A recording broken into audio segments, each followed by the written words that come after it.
Coco Gauff standing on business, ladies and gentlemen. Look how deep she is playing Iga Swiatek behind the baseline. Now, if you watch the channel, if you subscribe, you know last year I played a clip where Coco destroyed Ons from deep behind the baseline with her backhand.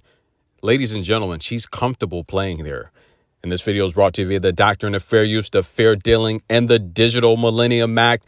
Iga Swiatek in trouble as Coco Gauff standing on business. 7 breakpoint opportunities in the first set, only 2 double faults. And Renee Stubbs said it best. If Coco reduces her double faults, there's not a single player in this tournament that can defeat her. I've been saying this for a long time. Coco's beating herself. She's not getting beat by opponents. That's right. The majority of her losses this year, she has lost while being up a break in the third set with the serve failing her, a serve that did not suit her game. She's having a career worse when it comes to double faults, right? Much higher than her career average. While Iga Swiatek, guys, switching coaches, 5 championships this year, the #1 player, truly, in my opinion, until someone takes it from her. I don't think you should be able to lose your #1 ranking due to a rule. That is complete ridiculous as far as I'm concerned. And it probably took a little bit of motivation from Iga Swiatek, but then again, Iga does know the rule. Did she give up the #1 spot knowingly?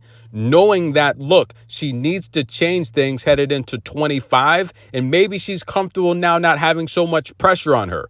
But with the elevation 600 meters above sea level and the best backhand on tour, Coco is bringing a different type of pressure, and I've never seen Iga Swiatek sweat so much. She's under pressure in this match because Coco is beating her from deep. She's beating her at the net, and she's beating her with the forehand. That's a scary sight, ladies and gentlemen. Coco gets the break in the first set, and she's up a set. My expert prediction did come through, ladies and gentlemen. Thank you all for the support and the super thanks. But Iga Swiatek finds herself down a first set again in the WTA Finals. This is a very important match because, that's right, if Coco wins this, she gets an automatic spot in the semifinal, which could see her face someone like, I don't know, maybe Queen Win, who she's never lost to, or maybe even Sabalenka, who recently tied that head-to-head up. At one point, it was 4-2. However, indoor hard, I don't think anyone's going to beat Coco, and this could very well be Coco's tournament to lose.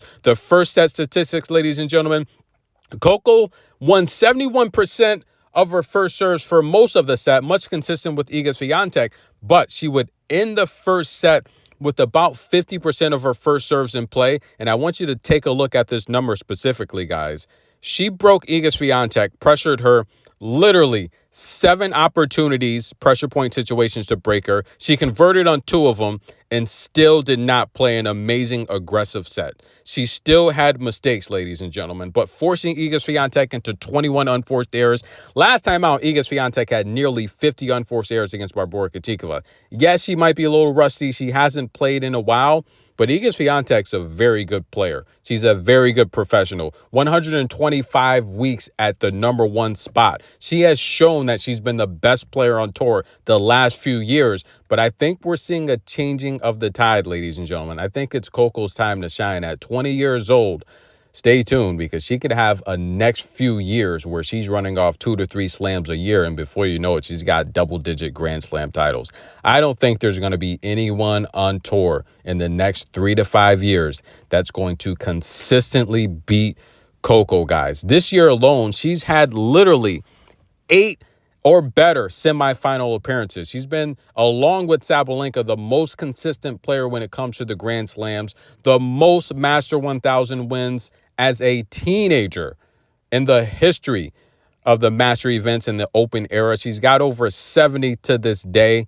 Guys, Coco Gauff's the future of tennis, and right now Iga Swiatek is in trouble. She's going to have to make adjustments in the second set if she's to win this match.